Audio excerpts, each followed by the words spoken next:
حضرات،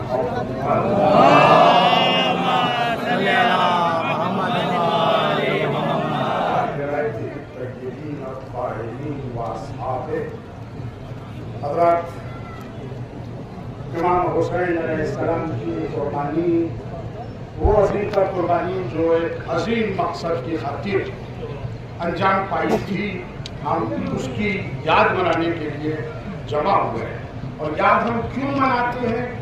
یاد ہم اس لیے مناتے ہیں کہ یہ قربانی اگر ہم یاد رہے گی تو حسین کا وہ مقصد ہمارے پیش نظر رہے گا۔ جب تک ہم جئیں گے مقصد امام حسین کی خاطر جئیں گے۔ کربلا میں امام حسین علیہ السلام کوئی نیا کارنامہ انجام نہیں دے رہے، کربلا میں امام حسین کوئی انوکھی چیز نہیں کر رہے۔ خود اپنے ایک خط کے اندر جو آپ نے محمد حنفیہ کو لکھا، اس میں آپ فرماتے ہیں کہ انما خرجت لطلب الاصلاح فی امت جدی ارید ان اعمر به وانہی عن المنکر۔ میں اپنے جد کی امت کی اصلاح کے لیے نکلا ہوں، میرا ارادہ امر بالمعروف اور نہی عن المنکر ہے۔ حسین کا ہدف اس کے علاوہ اور کچھ نہیں تھا۔ حسین امر بالمعروف کرنا چاہ رہے تھے۔ جو برائیاں سماج کے اندر پیدا ہو چکی تھی، ان برائیوں کے خاتمے کے لیے حسین اٹھے تھے۔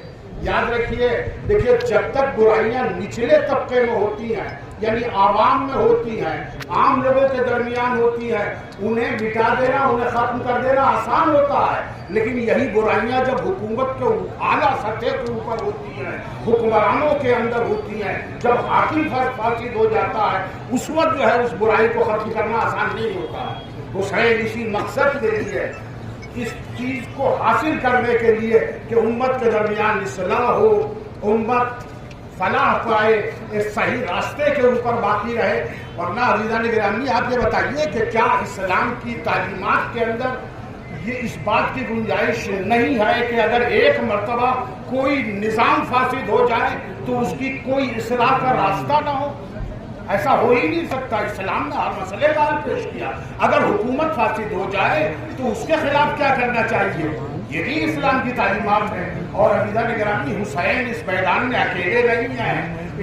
امام ابو حنیفہ بنی امیہ کے خلاف قیام کرتے ہیں، امام مالک بنی امیہ کے خلاف قیام کرتے ہیں۔ اگر اسے جرم سمجھا جائے گا تو سبھی کے لیے جرم سمجھا جائے گا۔ لیکن ہم جانتے ہیں اس چیز کو، یہ تینوں شخصیتیں، بزرگوار شخصیتیں، اہم شخصیتیں اور اس امت کی برجستہ شخصیتیں، انہوں نے ہمیں تعلیم دی ہے کہ ظلم کے مقابلے میں کس